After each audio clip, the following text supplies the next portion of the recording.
hebatnya masyarakat lingkungan Masjid Jami Baitul Jannah. Qorinya tadi makan dengan saya di rumah Pak Kecik, 5 kali diundang oleh Presiden Turki. Luar biasa. Saya tadi begitu beliau, Ustaz, saya ini 5 kali diundang Presiden Turki. Ini foto saya kening, saya dicium. Langsung saya foto juga. Langsung saya wawancara.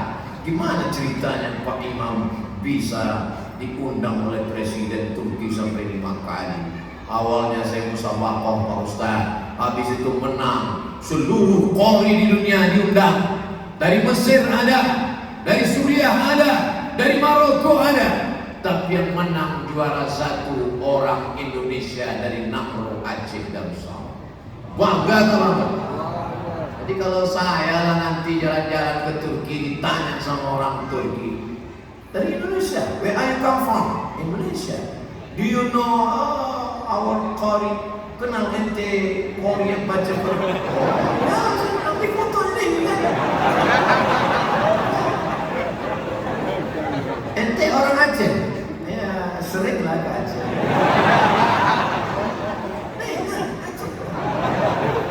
Pintu Aceh. Pentingnya kita kenal dengan orang baik. Gimana ceritanya Ustadz bisa menjadi qori internasional? Saya ini Pak Ustadz, waktu dalam kandungan ibu saya, ayah saya meninggal, anak yatim. Sekarang bapaknya ada, emaknya ada, bisa pula dia jadi hantu. Pakai narkoba, mabuk, sakau, berzina, ditangkap polisi, ditanya, kenapa kau nakal? Aku berasal dari keluarga broken home, kurang kasih sayang. Dasar biadab. Anak yatim tak ada ayahnya, dibesarkan oleh seorang ibu single parent, bisa menjadi qori internasional, juara 1, diundang. Kebanggaan yang luar biasa. Tadi video tadi, Allahu Akbar. Itu tadi ngajak takbir. Allahu Akbar. Jadi mimpi itu adalah proses hidup yang tidak selesai. Itu tadi maka saya sambungkan takbir. Saya takut kalau kita takbirkan kita bawa nama takbir. Terkejut bini sebelah. Takbir, Allahu Akbar. Kalau mimpi kita masih takbir, alhamdulillah. Kalau mimpi kita masih tahmid, alhamdulillah. Kalau mimpi kita masih tasbih, alhamdulillah. Yang khawatir ketika kita mimpi, saya siap-siap bisa dapur melayang. Iya kan Bu? Ibu-ibu itu dia dalam hatinya iya banget atau iya aja ya. Sholat, sholat, sholat. Betapa indahnya ketika seorang suami membangunkan istrinya, bangun adinda, lalu mereka tahajud, usolli sunnat tahajud, rakaataini imaman. Dulu dia sholat sendiri di Masjid Jami Baitul Jannah saat iktikaf malam. Tapi begitu dia sekarang sudah punya istri, dia sudah punya makmum. Usolli sunnatan tahajud rakaataini imaman lillahi ta'ala. Begitu pedenya dia berkata, ditanya sama calon mertuanya, apa yang kau jadikan mahar untuk menikah dengan anak gadisku? Mengajarkan surat Ar-Rahman ayah. Masya Allah, inilah yang kuinginkan selama ini kata dia. Ini tidak kisah nyata, ada dalam sinetron. Aku nikahkan engkau dengan anakku dengan mahar, mengajarkan surat Ar-Rahman tunai sah. Begitu malam tiba, terdengar suara mengaji dari dalam kamar. Pintu kamar tak terkunci, terbuka sedikit. Bismillahirrahmanirrahim. Ar-Rahman 'allamal Qur'an, khalaqal insan, 'allamahul bayan. Mertua pun sayup-sayup dekat mau menutup pintu, ditengok, rupanya TV belum mati.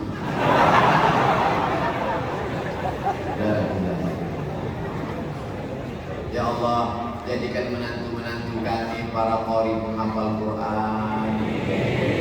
Jadikan anakku Mizian Haziq Abdillah penghafal Quran, ya Allah. Tengoklah tulusnya jamaah Masjid Jami Baitul Jannah. Yang kudoakan anakku, bukan anak dia.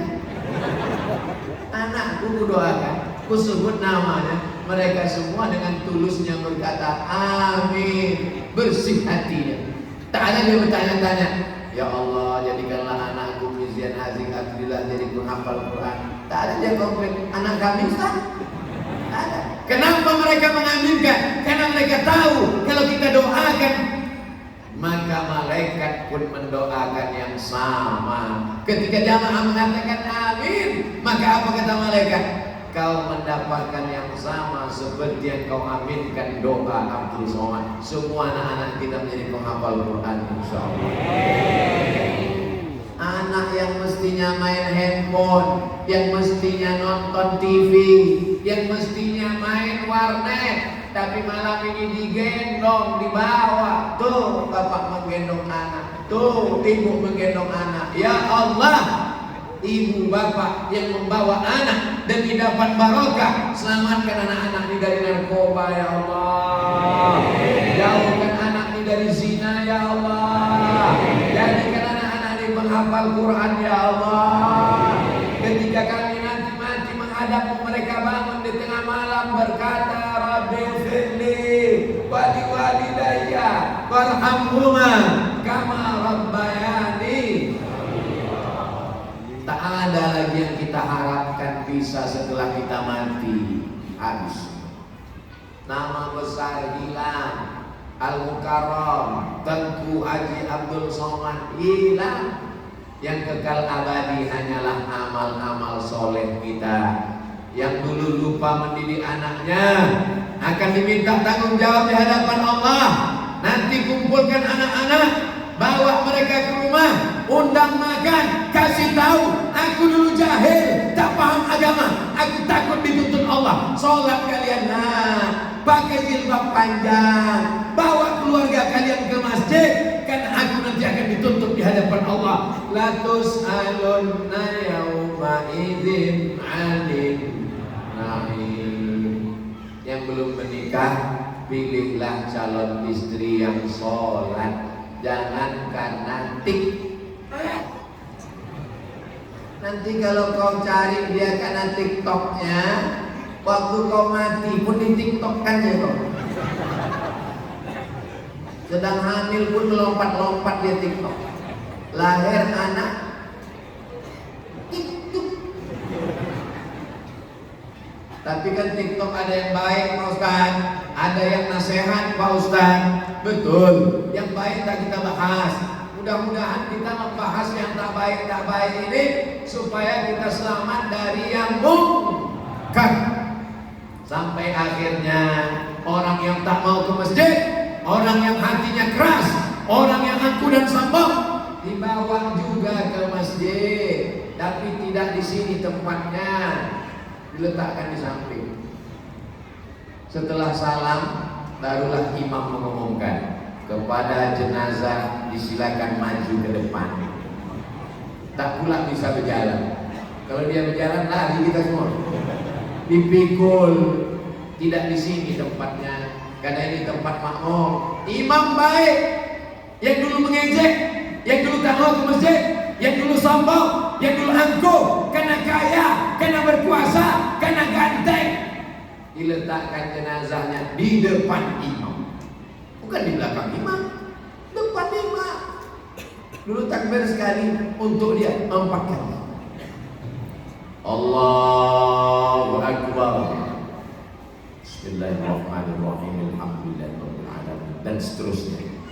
Allahu Akbar, Allahumma sholli ala sayyidina Muhammad, dan seterusnya. Allahu Akbar, Allahumma ighfir lahu warhamhu, dan seterusnya. Allahu Akbar, Allahumma la tahrimna ajrahu, dan seterusnya. Assalamualaikum. Makmun heran, Pak Imam, kenapa bacaan sholat tadi pendek-pendek terus dan seterusnya dibaca? Kenapa? Selama ini dia terus saja di depan lewat tak mau belok. Tahankan. Tapi rasanya di Nangro Aceh Darussalam tak ada imam model begitu. Setelah sholat ditanya jamaah sekalian, apakah jenazah ini baik? Apa pula baik? Dia tak pernah masjid. Saya tak pernah mau menyaksikan jenazah, dan sampai sekarang umur saya 44 tahun, walaupun banyak yang menduga 24. Tak pernah saya mau menjebak jamaah untuk bertanya, apakah jenazah ini baik? Orang jajahan, bukan pernah mau ke masjid, mengejek orang di masjid, mengolok-olok ke masjid. Kalau ada orang ke masjid, anak muda ditanya, kau mau kemana? Mau ke masjid. Hah? Kawan kau kemarin dia ke masjid mati. Kau mau kemana?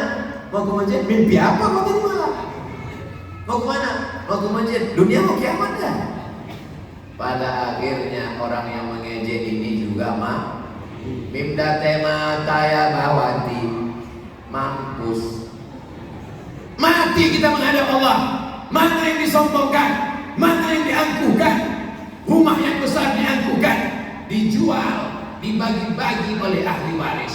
Mobil yang besar diangkuhkan, tak bisa dibagi karena kredit belum lunas. Bini cantik diangkuhkan, akan dipinang oleh brownies, berondong manis. Kau tak punya apa-apa. Pakaian 3 lemari tinggal dibagi-bagikan kepada jamaah masjid. Ini pakaian almarhum, begitu ditengok almarhum, jadul, digunting mereka untuk alat kuali dari kompor. Mana kebanggaan, mana kehebatan, mana gagah perkasa? Semuanya akan menghadap Allah, dan yang dibawa adalah sholat. Kan ada sedekah, kan ada haji, kan ada selawat, kan ada zikir, kan ada jihad. As-salatu imaduddin. Salat itu tiangnya. Bisa masjidnya berdiri kalau tak ada tiang? Tak ada.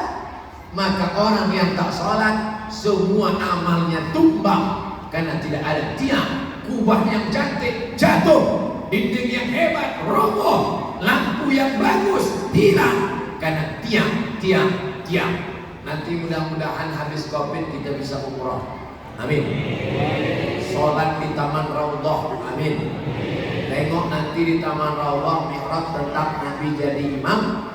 Di tiang sebelah kiri ada tulisan As-salatu imaduddin. Sholat tiang agama. Tempelkan pecut cambuk di dinding rumah, dinding ruang tamu. Tempelkan hiasannya cambuk. Supaya apa? Kalau anak-anak tak sholat, tunjuk cambuk. Bapak Ibu nanti kalau ke rumah saya ke Riau, tengok nanti di dinding ada apa di situ? Arif.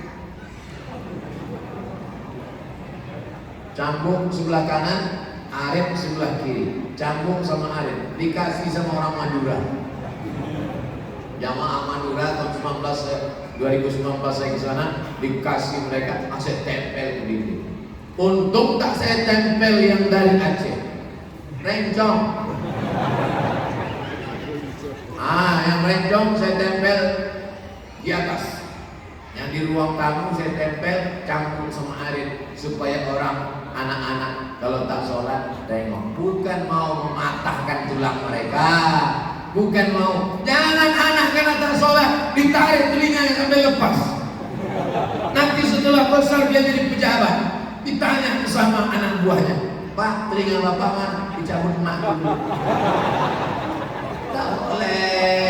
Tak boleh mukul pada wajah sampai cacat, tak boleh patah, tak boleh lebam, tak boleh biru, tak boleh pukul pada alat vital, nanti dia impoten, mohon maaf.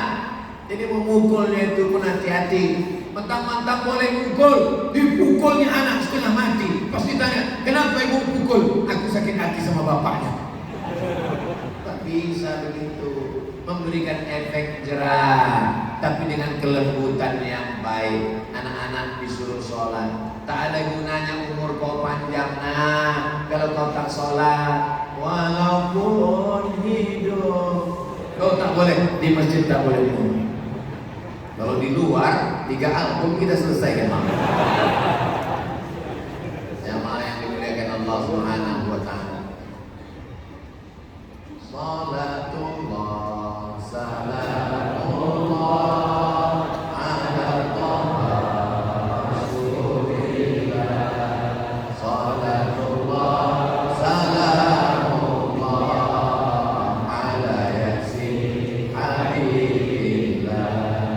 Tawassalna bismillah wa bil hadi Rasulillah wa kulli mujahidin billah bi ahlil badri ya Allah. Salatullah, salamullah ala Taha Rasulillah.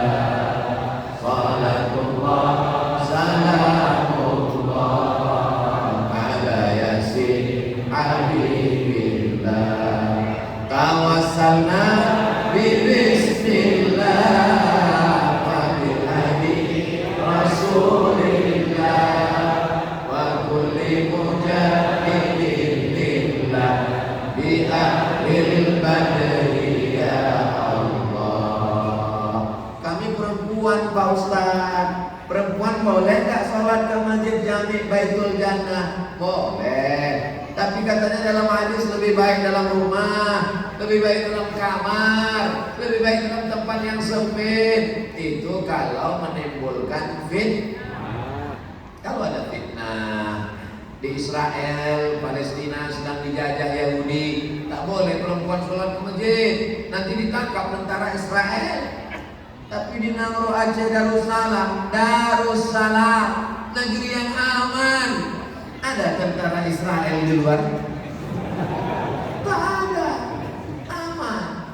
Sampai di dalam dikasih satir penutup. Di sebagian masjid ada juga saya tengok satir hijabnya sepinggang, macam net taker. Tak betul. Tengoklah satir hijab Masjid Jami' Baitul Jannah, ada buat tinggi ke atas. Karena kalau kain penutupnya itu sepinggang, nampak wajah yang di sop pertama perempuan itu. Ada pula anak gadis cantik di situ. Anak lajang sop paling belakang. Wailil maghdubi alaihim waladdallin. Amin. Makanya sop laki-laki yang paling baik, yang paling depan. Sop perempuan yang paling buruk, yang paling. Saya bilang sekali lagi, sop laki-laki yang paling baik, yang paling depan. Sop perempuan yang paling buruk, yang paling. Kalau tidak ada dinding. Jangan gara-gara ini besok semua ibu sholat di tangga.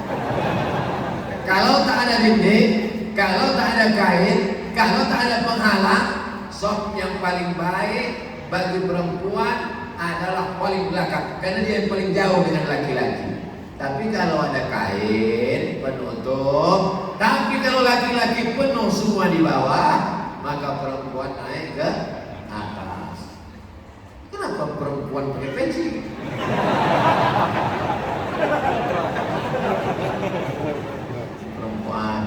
Perempuan, itu laki-laki. Tak menyatu antara laki-laki perempuan. Apa itu di masjid? Pengajian Abdul Somad, laki-laki dengan perempuan menyatu. Mana ada? Itu fitnah. Itu perempuan di belakang. Laki-laki tak bisa nengok perempuan, karena mereka nengok ustaz. Perempuan tak bisa nengok laki-laki. Kalaupun ditengoknya laki-laki, nampak tengkuknya aja. Tapi ustaz bisa nengok.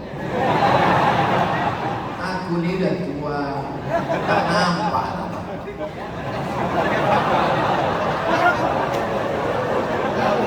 Tak bisa saya bedakan yang mana nenek-nenek, yang mana anak gadis. Ini perlu dijelaskan supaya jangan ada fitnah di antara kita. Hati tenang habis pengajian. Di masjid ini habis pengajian, habis sholat, belajar fikih. Yang mengajar fikih S1 Al-Azhar Kairo Mesir. Habis itu melanjutkan S2 ke Sudan, pulang menjadi pengajar. Dan jangan sia-siakan pengajian. Beliau senior saya jauh, kakak kelas saya cium tangan saya di atas. Tengku, Tengku Sukri mengajar fikih. Jangan sampai kita jadi ayam mati di lumbung padi. Padinya banyak, tapi ayam mati. Ilmunya banyak, akidah. Wujud ilam baqa mukhalafatu lil hawadisi qiyamuhu bi nafsihi wa daniyah qudran rodan ilmun ayat sama basar kalam. Fikih sholat, fikih zakat, fikih puasa, fikih haji, to'arah, fikih muamalat, fikih siasah, fikih jihad, fikih khilafah, fikih daulah, fikih siasah syariah, tasawuf, mensucikan hati, takhalli, hilangkan yang kotor, hasad, dengki, sum'ah, riyah, ujub, musuh hati, ta'alli, diisi dengan yang baik, isi dengan zikir, ridha, qanaah, tawakal, tasawuf, mensucikan hati. Ini mesti ada pengajian di masjid. Kenapa Ustaz tak ceramah tentang sedekah? Ceramah tentang sedekah itu kalau tiang masjidnya besinya keluar. Ceramah tentang sedekah itu kalau mata kita ke atas nampak semennya basah. Tapi di masjid Jami Baitul Jannah mandang ke atas, cantik. Mandang ke lampu luar biasa. Memandang kemana memandang? Kipas angin. Masya Allah, sejuk. Mikrofon, jelas suara saya di atas bu. Jelas suara saya di belakang ibu. Alhamdulillah. Ada model mikrofon masjid ini suaranya menggema. Allahu Akbar. Ada model begini, tapi rupanya jelas. Kalau memang jelas suara Abdul Somad, yang di atas angkat tangan sebelah kanan. Nah, jelas. Karena di beberapa masjid pernah saya tes, kalau memang jelas di atas angkat tangan sebelah kanan.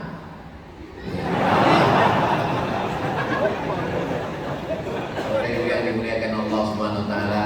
Tadi saya tausiah jam 8.30. Sekarang sudah jam 9.40. Ini sudah keluar dari kode etik 600 ml. Nanti kalau ada yang bertanya, siapa yang tausiah tadi malam? Abdul Somad. Apa yang dia sampaikan? Sholat. Hah? Cuma satu aja sholat. 70 menit dia ceramah tentang sholat. Iya. Tak bisa kau jelaskan. Jangankan aku, dia yang ceramah pun lupa. Kalau disuruh Abdul Somad pulang dari jam 8.30 tadi ke jam 9.40, tak bisa saya ulang balik. Tapi bagi yang lupa isi ceramah saya malam ini, bisa ditonton ulang di channel Ustadz Abdul Somad Official. Subscribe, like, share, and kalau ada yang orang tuanya belum sholat, kirimkan. Tapi kalau orang tua kadang baru nonton 5 menit, potong. Kan pandai potong video pendek, download, potong pendek. Ini Pak Ustaz, orang tua saya belum sholat. Jangan kau menceramahi orang tua. Tak bisa orang tua diceramahi. Potong aja ceramah Abdul Somad. Yang potong yang pendek, yang 1 menit tadi. Man taraka sholata muta'ammidan. Siapa yang meninggalkan sholat secara sengaja, kafirlah secara nyata, neraka jahanam tempat. Harus ditontonnya. Siapa yang meninggalkan meninggalkan sholat secara sengaja padahal sehat, tak mau ke masjid, jenazahnya campakkan ke laut. Wah banget ini. Itulah maka banyak orang menuduh Abdul Somad itu ustaz yang keras, ustaz yang radikal. Sebetulnya Abdul Somad itu lembut, cuman dia nontonnya sepotong-sepotong. Coba kau beli paket 2 giga, coba tonton dari awal sampai akhir, sakit perut dong.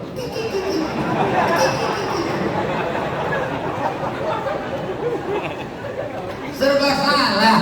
Kita ceramah tegas, katanya keras. Kita ceramah lembut, katanya pelawak. Ada komen di YouTube, kapan ngelawak lagi ke Jakarta Ustaz? Dia mau ngejek saya, katanya saya pelawak. Sebetulnya kalau saya mau balas, aku ketawa-ketawa aja Profesor Doktor. Ustaz kau serius cuman LC. Aku sambil ketawa-ketawa aja bisa aku menulis disertasi 600 halaman, tesis 300 halaman, kuliah di 3 universitas di negeri Arab, Mesir, Maroko dan Sudan. Ustaz kau serius, mukanya macam jeruk purut dipijak gajah. Menulis buku apa pun tak pernah. Tapi nanti kalau kita ngomong ini katanya sombong. At-takabbur lil mutakabbir shadaqah. Sombong pada orang yang sombong itu shadaqah. Tidak ada dalam hadis, tidak ada dalam hadis. Yang bilang hadis siapa, bodoh? At-takabbur lil mutakabbir shadaqah itu bukan hadis, itu ucapan ulama. Jadi orang kalau mau nyari salah saya susah ya, bahaya. Tapi yang namanya manusia, siapa yang ingin selamat dari lidah manusia, berarti dia gila. Betul? Ke masjid kita, dia orang, alah ria. Tak ke masjid kita, tak sembahyang. Ini serba salah. Berhenti lidah orang kalau kita mati pun kita, orang tak berhenti juga akan bicara dengan kita. Anjing menggonggong, kafilah berlari. Bismillahirrahmanirrahim. La haula wala quwata illa billah.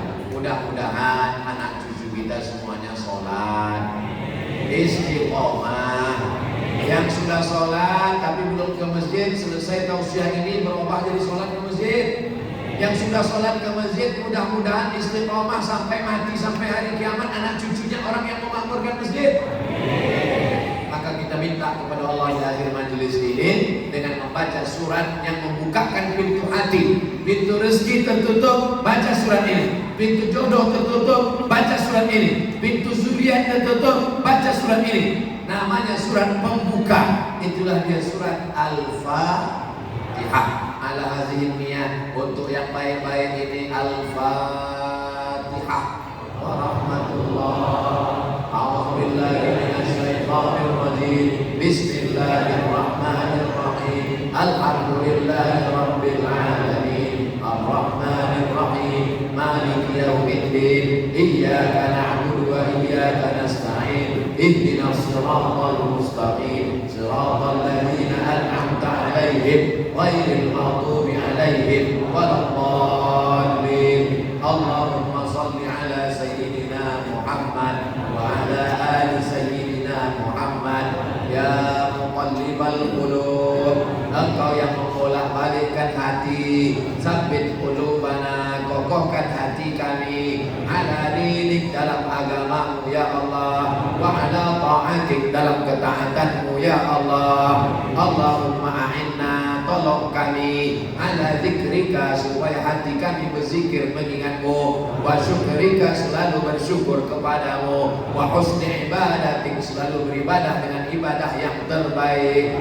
Allahumma taqabbal minna, terimalah amal kami. Innaka antas sami'ul alim, Kau maha mendengar lagi maha mengetahui. Wa tub alaina, terimalah taubat kami. Innaka antat tawwabur rahim, Engkau maha menerima taubat, maha kasih dan sayang. Rabbana fir lana dzunubana, ampunkan dosa kami, wali abaina ayah kami, wali ummahatina mak kami, wali azwajina pasangan hidup kami, wali zurriyatina anak cucu keturunan kami, wali man hadarana semua yang hadir di majlis ini, wali man ghaba anna yang tak dapat hadir karena uzur syar'i, wali man ahsana ilaina orang yang sudah pernah berbuat baik pada kami, wali masyayikhina para tengku para abu alim ulama kami.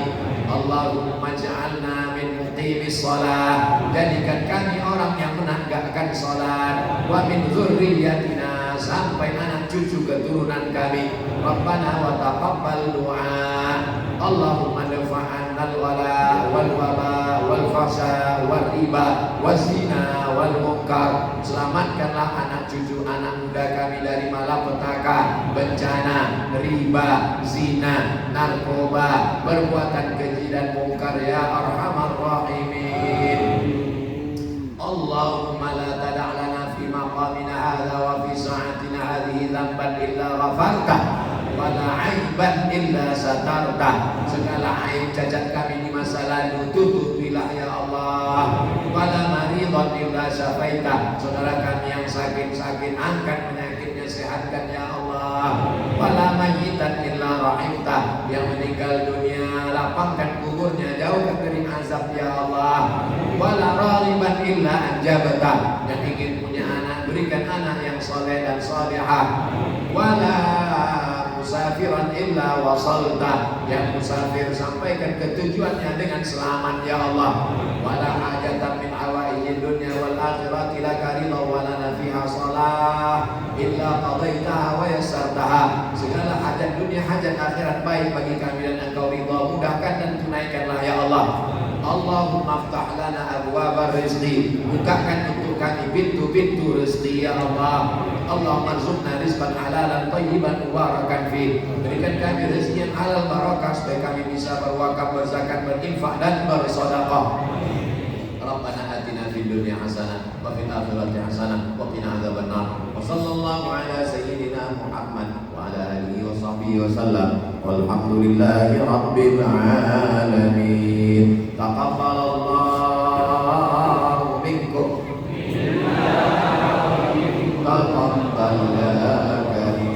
Terima kasih segala perhatian, mohon maaf segala kesilapan dan kehilapan. Wassalamualaikum warahmatullahi wabarakatuh.